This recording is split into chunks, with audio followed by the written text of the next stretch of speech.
Alright, so this is going to be a video for exercise 11.4, and it uses exercise 2.8, the castle looking drawing that I have on the left side of my screen here.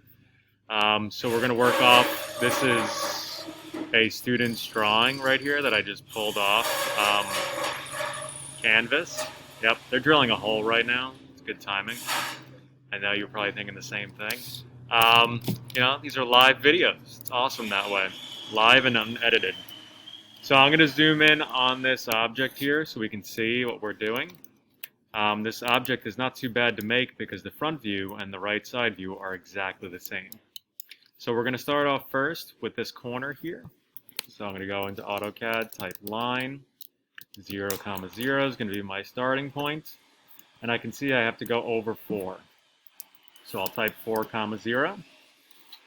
And then I'm going to go up. Okay, and it shows I go up 2. So 0, 2. Zoom in here, make it a little bit bigger. And then I'm going to go 1 to the left. So that's -1, 0. Okay, and then I need to go down.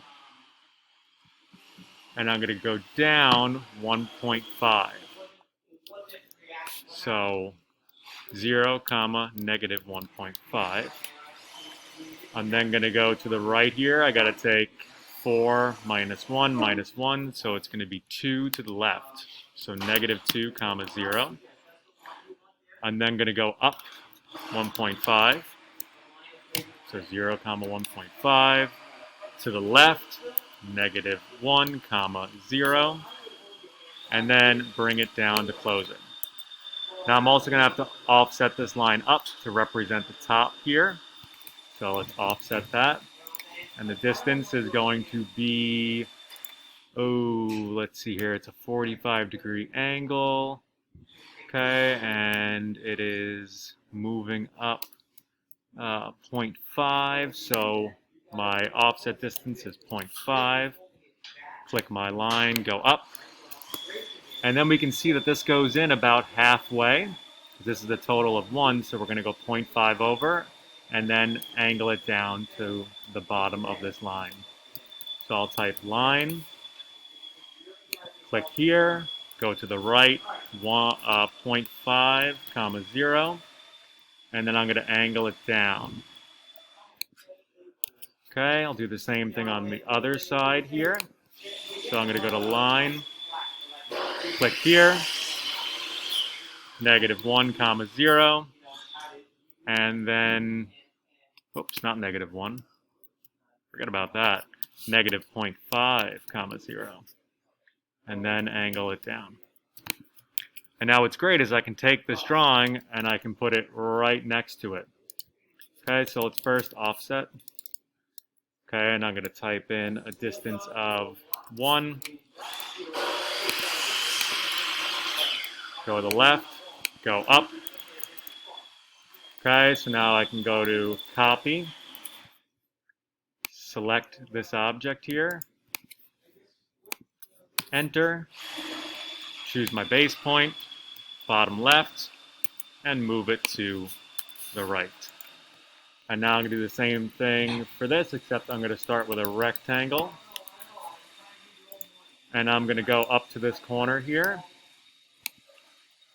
Okay, and I need it to be 4 by 4. So I'm going to type in 4, 4. Okay, and now I'm going to do a series of copies here. Okay, so I'm going to do another rectangle. Click on this corner, and I'm going to go from here 1, 1. Then I'm going to copy that, select my object. Thank you, by the way. I'm going to select the top left corner, copy it up to here, do another copy. Okay, select my object, go to the bottom right-hand corner, go over to here, copy again. Okay, select this one, top right corner. And now I need to connect some lines here. I think it's about midway. So I'll go to line, go to the midpoint to midpoint, line, midpoint to midpoint, line, midpoint to midpoint, line again, midpoint to midpoint. Okay, so that's going to be the entire drawing here. Okay, and all of its awesomeness. So I hope you found this video helpful. Reach out if you have any questions.